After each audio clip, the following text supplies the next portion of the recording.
We're here with the filmmakers and the stars of Lovelace, which is premiering tonight. You guys ready? It's the Eccles, the biggest venue here, right? Yeah, You ready? we're ready. I think we're ready. You ready? Sure. So tell me about, I know that Linda Lovelace is a figure that a lot of filmmakers and writers have been interested in exploring in Hollywood for a while. Why did she appeal to you two? She came of age in a very interesting time when porn was just bursting into the mainstream for the first time, before the internet, before it was everywhere. Sex was entering the conversation. It was the sexual revolution. And it was a moment when women started speaking up for themselves. And Linda really embodied all of that in her story. And she has a great story of her own struggle. It's a great story. Her personal story, she was a porn star at 22 and became world famous. And then 8 years later, she had a very different and darker story to tell. So that's the story we were most interested in telling. Right, because I know a lot of people, when they hear her name, think of, Deep Throat and the movies she was in, but don't know so much about the darker side of what went on with her, right, in her relationship? Yes. Yeah. Hence her marriage to Chuck Traynor. So you guys want to tell me a little bit about the characters you play? Well, I play Chuck Traynor, the guy who kind of discovered her and became her husband and docent into the world of porn. And she became a world-famous porn star. The most, it's the largest grossing independent film of all time. It was a massive movie. It was just like, it was the zeitgeist. It was, Sammy Davis Jr. was watching the movie. Everyone was watching the movie. So I don't think Chuck really anticipated that quite was going to happen. And I think, from my point of view, a lot of the things that went wrong in their relationship stemmed from being a kind of backseat husband. And Amanda, taking this on, obviously I heard that you sort of said, I'm willing to try whatever, and the directors were game for that as well. Was it a nerve-wracking prospect? Yeah, it was. It definitely was my biggest challenge to date, but that's what I was looking for. And then when I read the script and these guys were attached, it seemed like an amazing package. I couldn't not do that, which is the hardest part was finding a Chuck. But once we had that, how many people did you have to go through before you got to me? Well, how many other Chucks there's still a few people that... You were our first choice. Oh, yeah.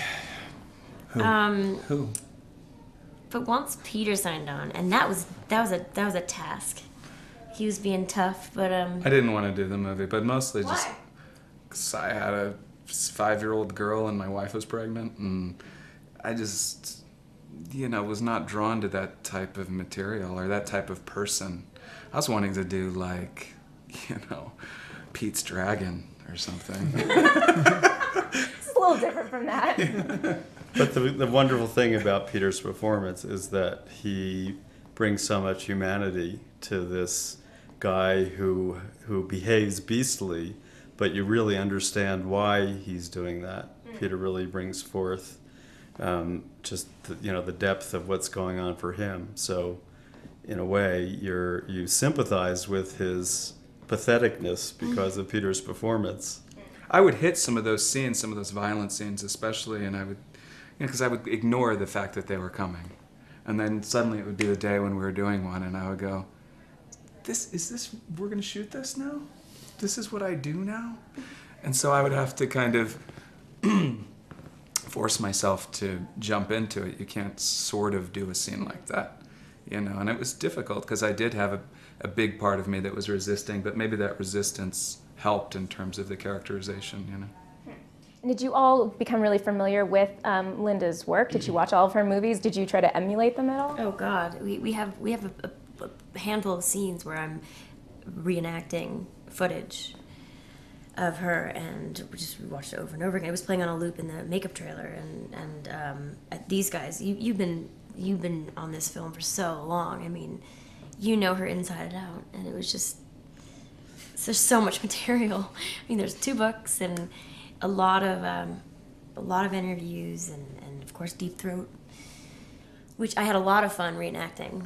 In fact, way more fun. Those are the scenes that really are reenactments, where Linda Amanda is playing Linda Lovelace as the character in Deep Throat, but in the everyday scenes of the character, Amanda just embodies the spirit of the character. I mean, she did a lot of research to really just get to understand who this woman was and what she was about, and that's very different than trying to do any kind of impersonation, Right. which was really only restricted to the recreations of the movie Deep Throat. What kind of research did you do? Did you talk to people who knew her, or? We talked to family members, and we Yeah. talked to people who were very close with her. Her book is very it's a lot of information, and there aren't a lot of people that did know her to speak to, but we definitely have our, we very much in contact with her family, but and they're very supportive of this project, which was great. But the thing about reading her book and trying to basically it's she's claiming all these things, and a lot of people just don't. A lot of people that I know that have read the book are like, well, you don't. I mean, this is just one side of it. But that's for me. That's all I needed. I mean, I'm playing her, and I do feel the responsibility of giving her a voice, and so therefore I went just like all in with that perspective. And Was there a moment when you felt like it was too racy, you were nervous about going that far? No, really? Wow. I always felt safe with the three of them. I never felt like we were gonna do anything that was gratuitous. Well, How did you create that environment on set? Well, I mean, the chemistry, first of all, we had time, the four of us together, rehearsal time, and that's, a lot of what the rehearsal time is about is just getting comfortable with one another. And you bring all that to the set, so by the time you're doing the scene, it feels very, you already have that kind of intimacy established. But the sexuality in the film, it's less about, especially for Linda's character, it's less about the sex act than her feeling free in her body. And that was the most important thing, I think, for all of us to convey, is that at this time, at that era, at that moment in her life, that's what was really going on for Linda. She had this sense of freedom about her, which ended up getting exploited and commodified, but it started from a very pure place for her. Well, thank you guys for stopping by, and good luck with the premiere tonight. Thanks. Thank you.